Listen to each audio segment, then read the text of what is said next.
So good morning, grade 12. I'm here with video 2 on the enemy.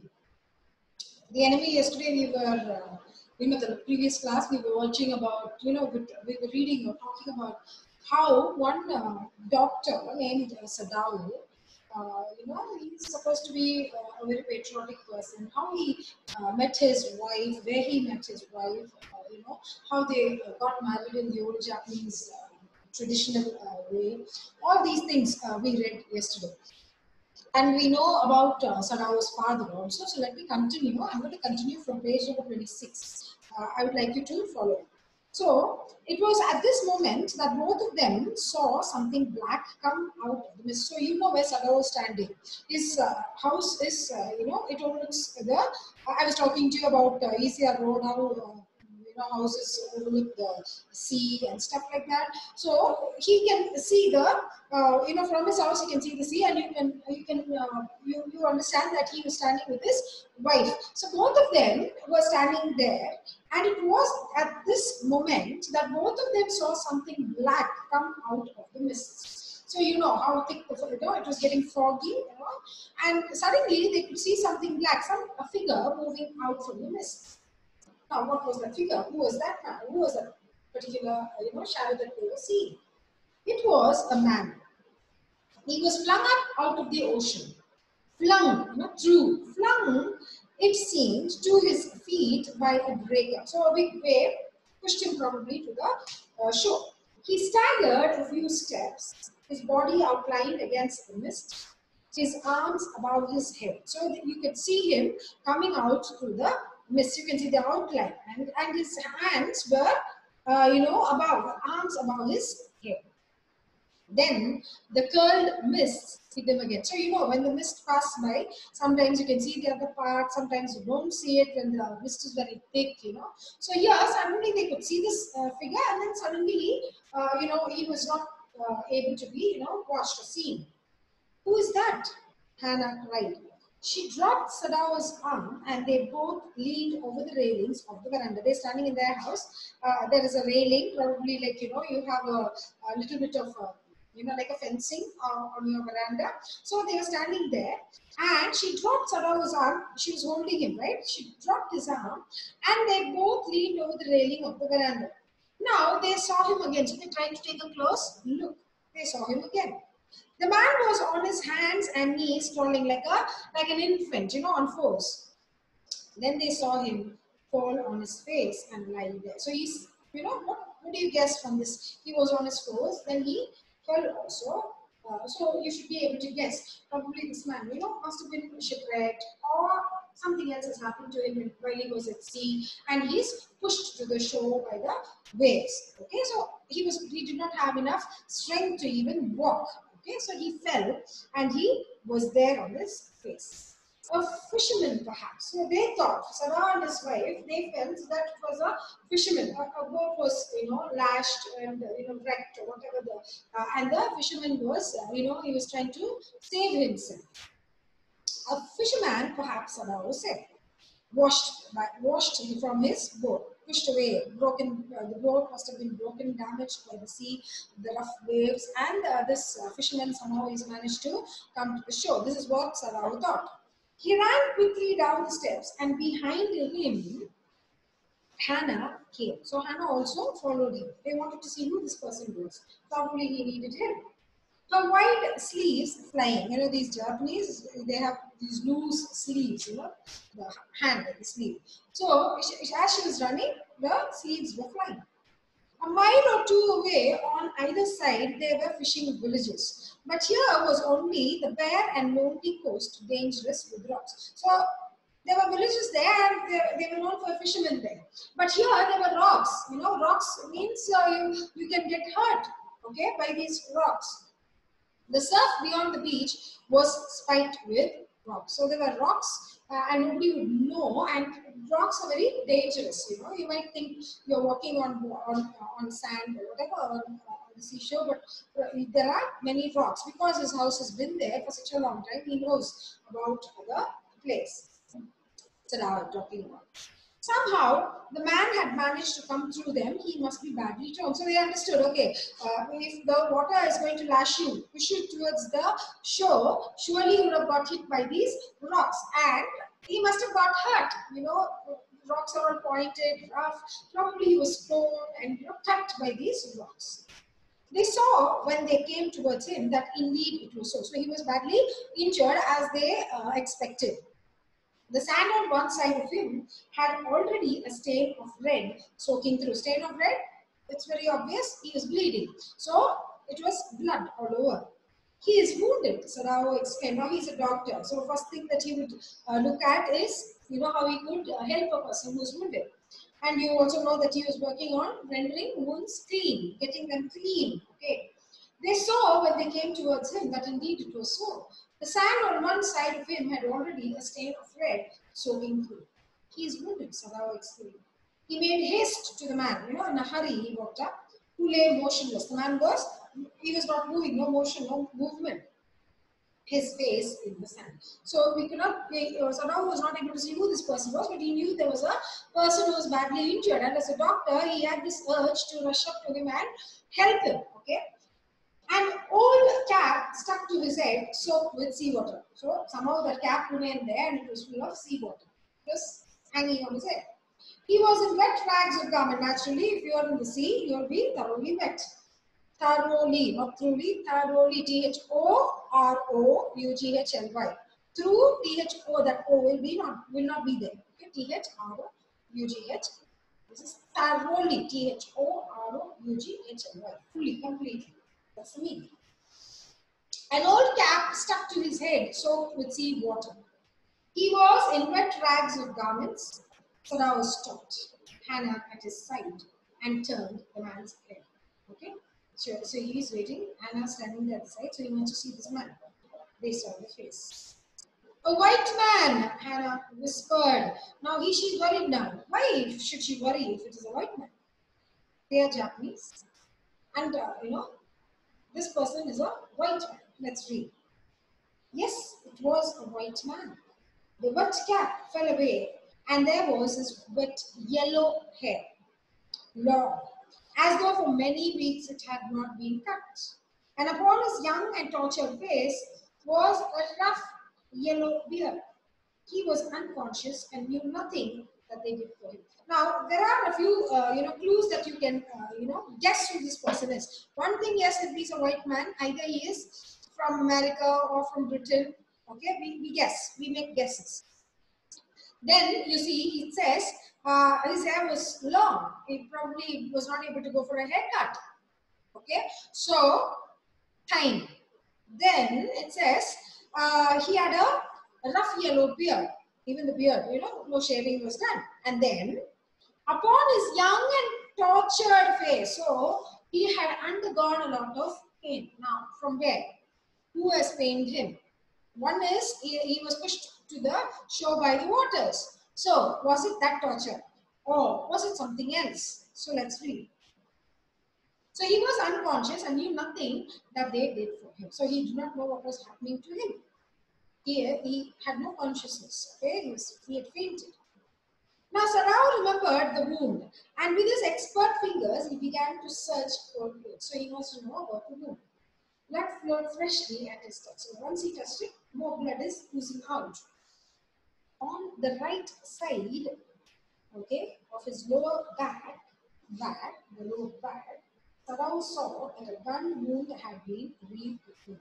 So, a gun wound had started bleeding. He started bleeding from that same point again. The flesh was blackened with gunpowder. Okay, so it was all black there. When you have a blood shot, your that particular place becomes red and then black. Okay, and it's very painful. Here it is because of the wound and because of the gunpowder which remained in him. The flesh was blackened with powder. Sometime, not many days ago, the man had been shot and had not been attended to. Nothing was done. Even though he was shot, he had undergone he's faced some danger. He's got a gunshot, bullet has gone in, but nothing was done for him. Okay, first thing is that you'll have to attend to it, take care of that particular wound, but nothing was done. It was bad chance that the rock had struck the wound. Now, what happens? It's worsening the situation for this man.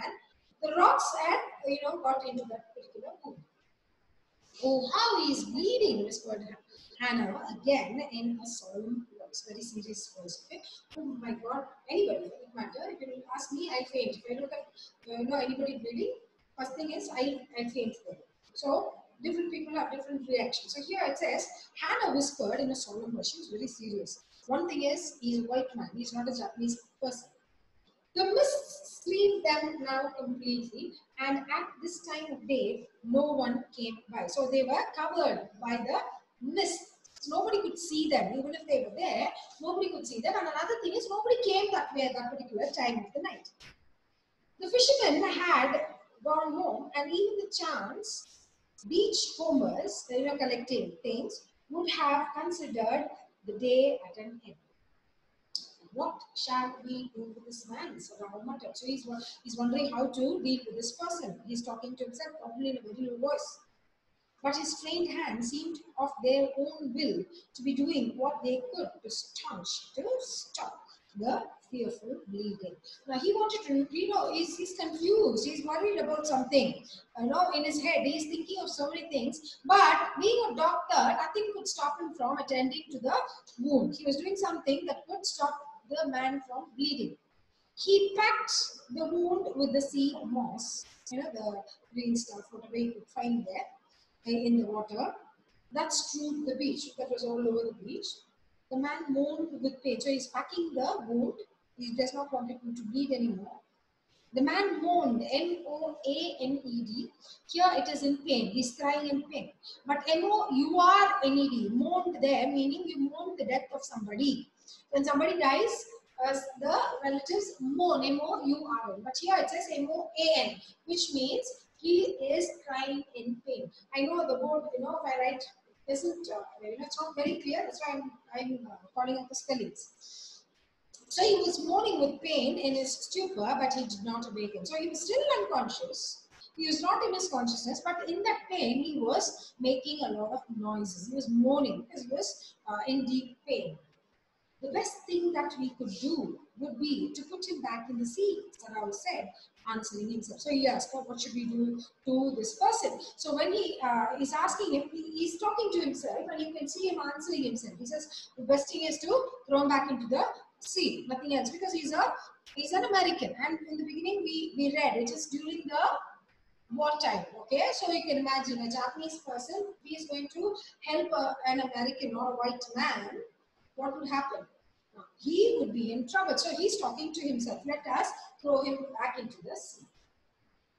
Now, that the bleeding was stopped for the moment. M-O-M-E-N-T, right, seconds. M-O-V-E-M-E-N-T, movement, walking up and down, okay?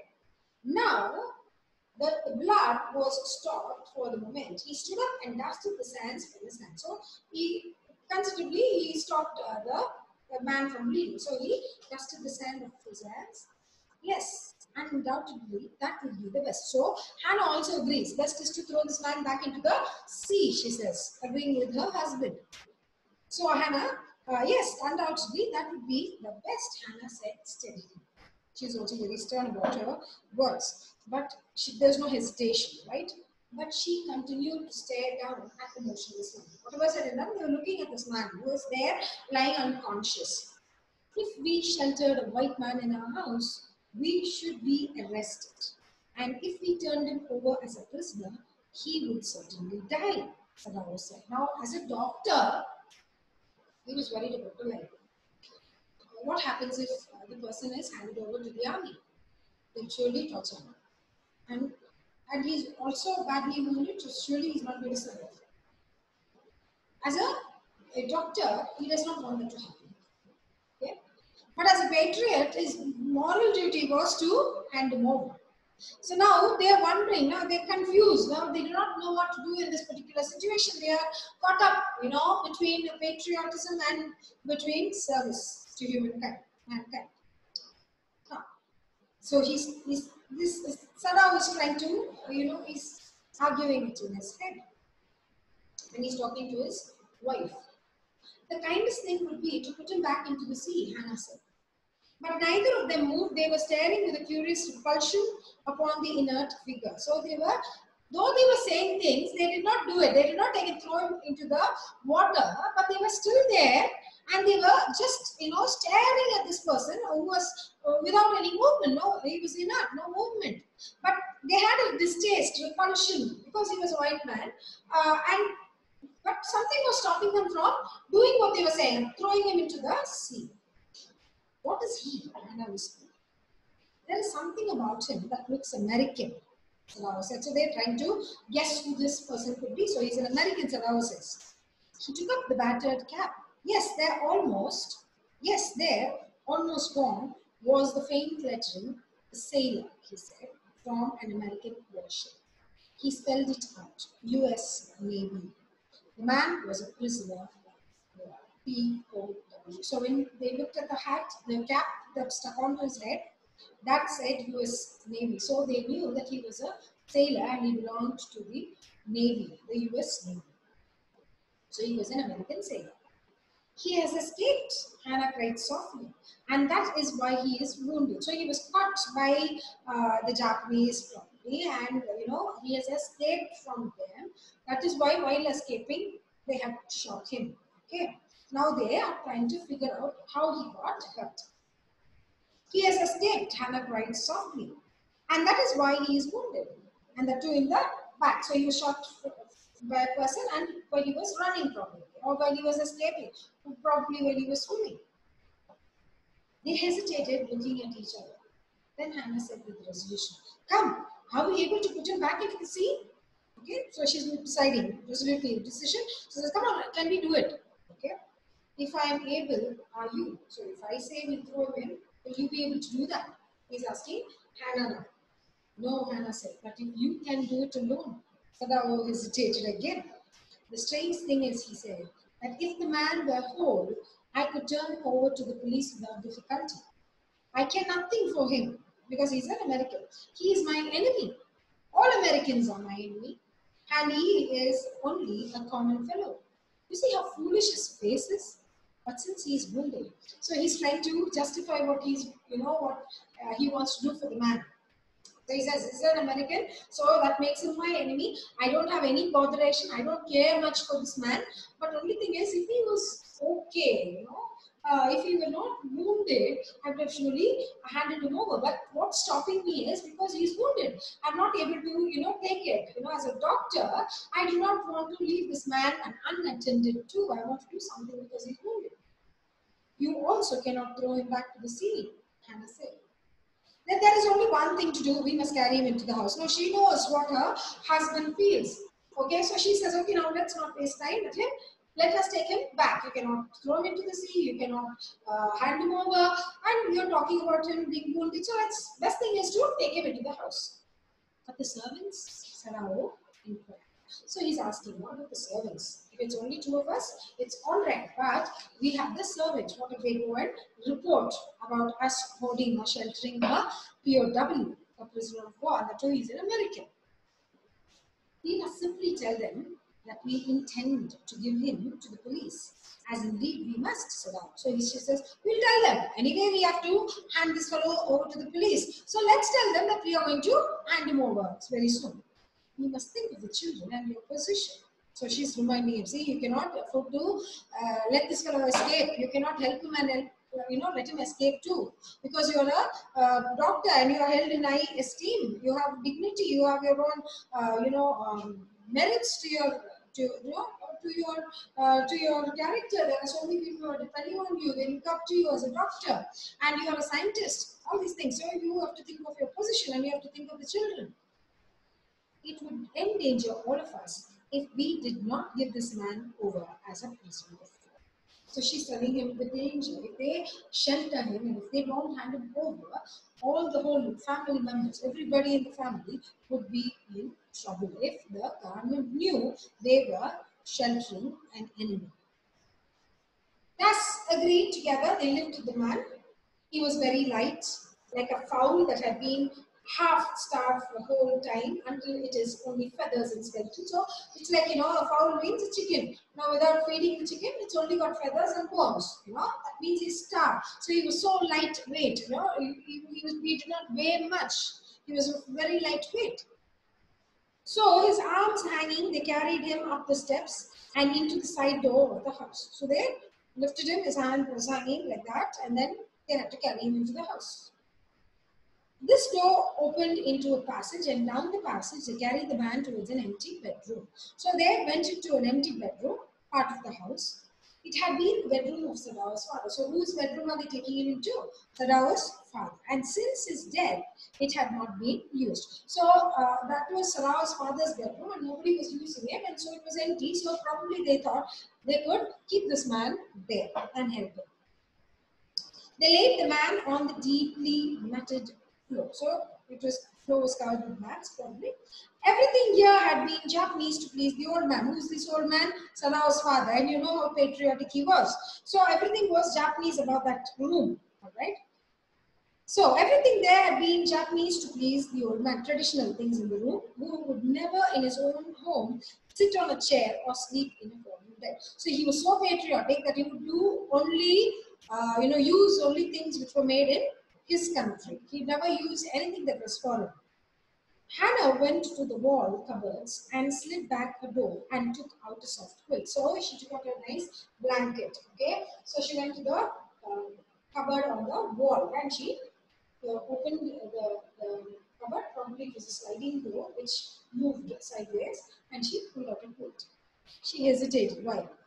How could she give this quilt to this man who was and he was bleeding?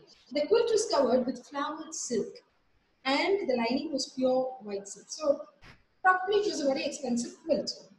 He is so dirty, she murmured in distress. She's scared, she's pained, she does not know what to do, but she has to do something since the husband has brought him in, and they both agreed to hand him over. So at the moment, she has to do something. So she's wondering if she could give this particular expensive quilt, and he's so dirty. If he was in the sea and if he was pushed and he was wounded, he was bleeding. So Hannah was hesitating whether to give him this quilt or not. Yes, he had better be washed. Sarah agreed. If you will fetch hot water, I will wash him. So now he says, yes, he's dirty, so let's give him a quick wash. So if you can bring me some water, hot water, I will wash him up, says Sadao. Now actually, Anna is thinking about the quilt. Sadao says, we'll give him a wash. Now, I cannot bear for you to touch him, she said. No, I don't want you to do anything for him. I cannot see you doing that for him. We shall have to tell the servants he is here. So Anna thinks she can get the servants to clean him.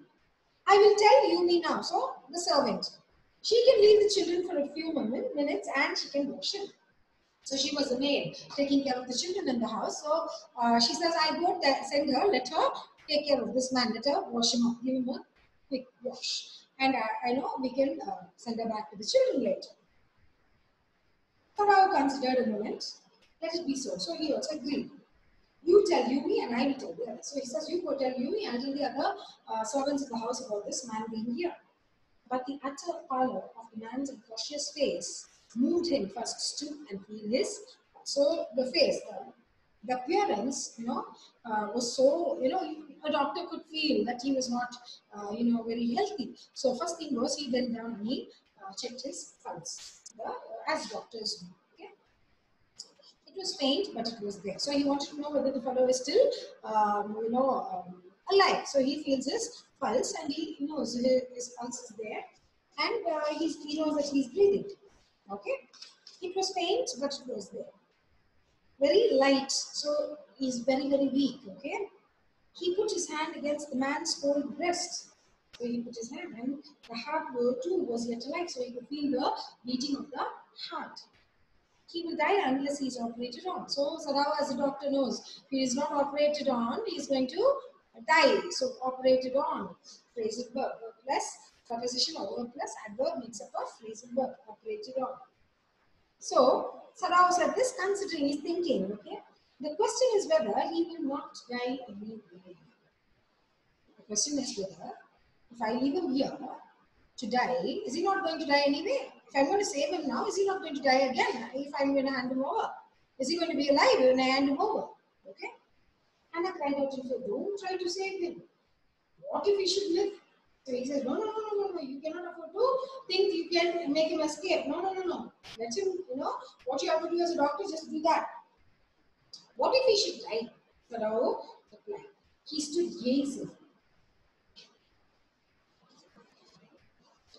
down on the motionless. So he's standing there and he's looking. Now he does not know what to do. He's in confusion. He's in a confused state.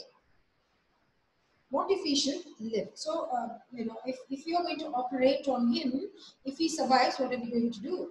Hannah has different questions. So he says, what if he should die? If he dies, what are we going to do? That is what Sarah was asking Hannah.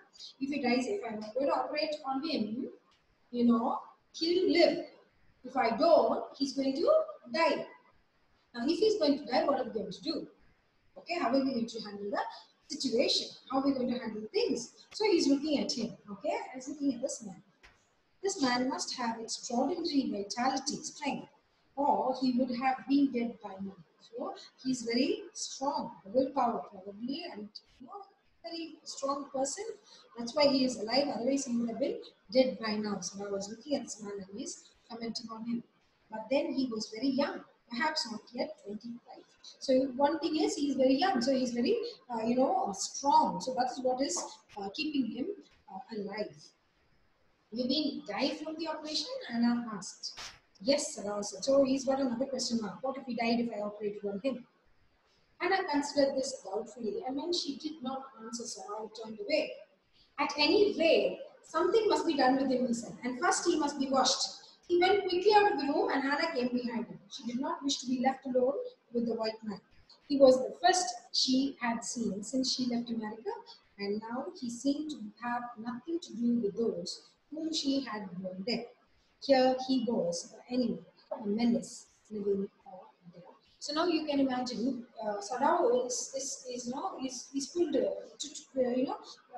between a doctor and a patriarch. He's having this problem.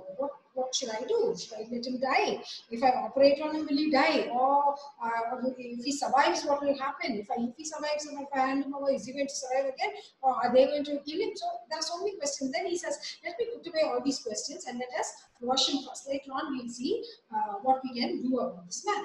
And Hannah, this is the first American that she is meeting after coming back. Hannah and Sadao met in America, okay, and they were studying there. So after coming from America, this is the first person that she is seeing, an American person, and for her, he's not anybody she knows, or not that he is connected to anybody that she knows. So for her, he's just an American soldier, and he is her enemy. So she did not want to stay there. With him alone in that room. So she also comes out with her husband. I'm going to stop there and continue with the next video.